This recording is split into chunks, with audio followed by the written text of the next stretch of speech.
Chapter 39 Ang paghuli ni Elma kanila Alex at Jessica. Lumipas ng 2 linggo ay dumating ng araw, mahuhuli na ni Elma sila Alex at Jessica. Sa hotel, may plano si Jessica para magkahiwalay sila Alex at Elma. Ang balak ni Jessica ay papuntain ni Jessica si Elma sa kwarto kung saan nandoon sila Alex at Jessica dahil gagawin ang lahat ni Jessica para mahuli ni Elma sila Alex at Jessica. Sa kusina habang nagluluto si Elma ay bigla siya tinawag ng isang chef. Chef Elma, ipatawag po kayo ni Ma'am Jessica. Sabi ng isang chef. O sige, pupunta ako sa opisina niya, tatapusin ko muna mga lululuto ko. Sabi ni Elma. Hindi po sa opisina niya kayo pumunta. Sabi ng isang chef. Saan? Tanong ni Elma. Doon po sa room 208. Sabi ng isang chef. Bakit? Tanong ni Elma. Ewan ko po. Sabi ng isang chef.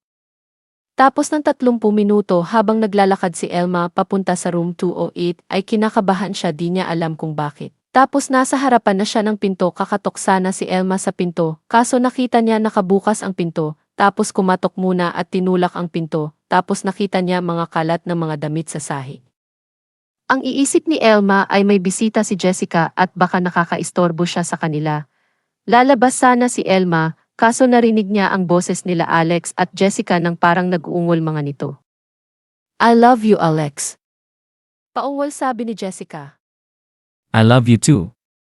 Paungol sabi ni Alex.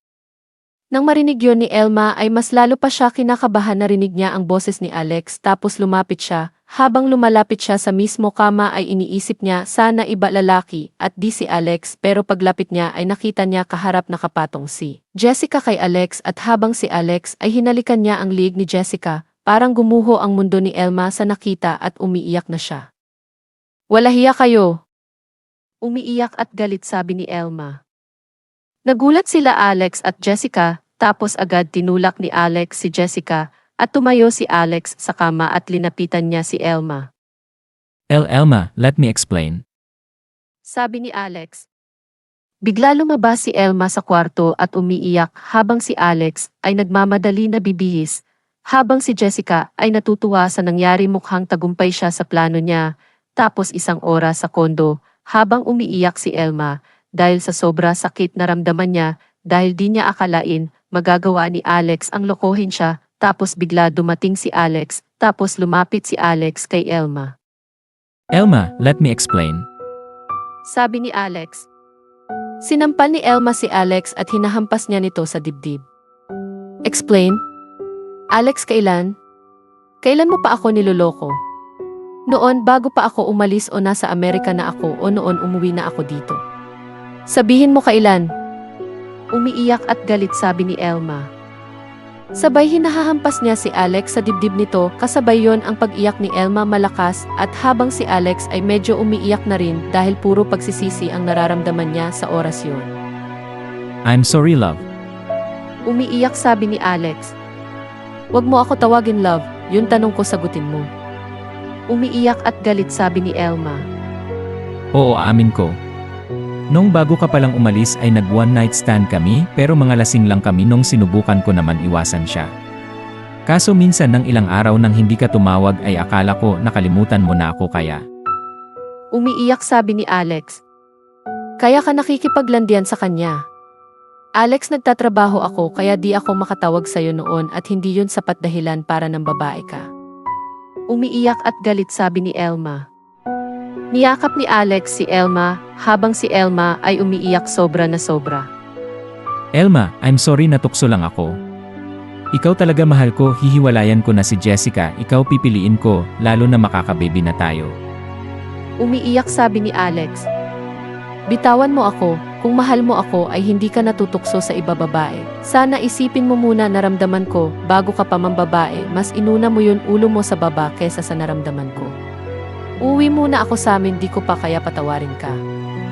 Umiiyak at galit sabi ni Elma.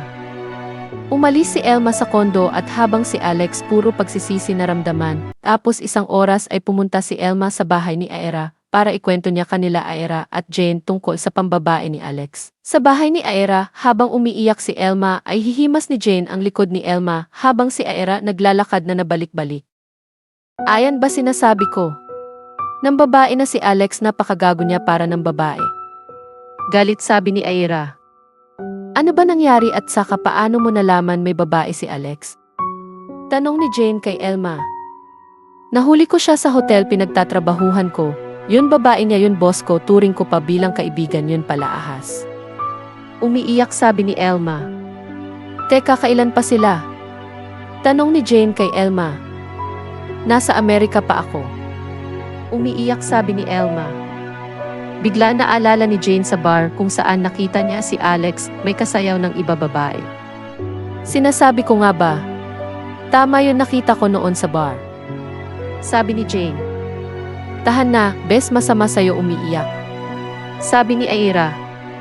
Niyakap nila Aira at Jane si Elma at habang si Elma ay umiiyak pa rin. Ang iisip ko tuloy, sana hindi na lang ako umalis, sana hindi ko tinanggap yun offer ng restaurant, sana ibigay ko mas maaga yun pakaberhen ko, baka hindi ng babae si Alex. Umiiyak sabi ni Elma. Wag mo sisihin ang sarili mo. Si Alex may problema, babaero talaga siya. Kahit hindi ka man umalis dito sa Pinas ay mambabae na mambabae pa rin siya. Galit sabi ni Aira. Aira, hindi ka makatulong. Elma, ano na gagawin mo? Patawarin mo ba si Alex kasi kawawa magiging anak nyo kapag naghiwalay kayo ni Alex? Sabi ni Jane. Sa kabila banda sa bar habang nag-inuman sila Alex, Boom at Jerome ay ikwento ni Alex na huli siya ni Elma. Ano, nahuli ka ni Elma nagkikipag-sex kay Jessica? Sabi ni Boom. Oo. Sabi ni Alex. Paano? Sabi ni Boom.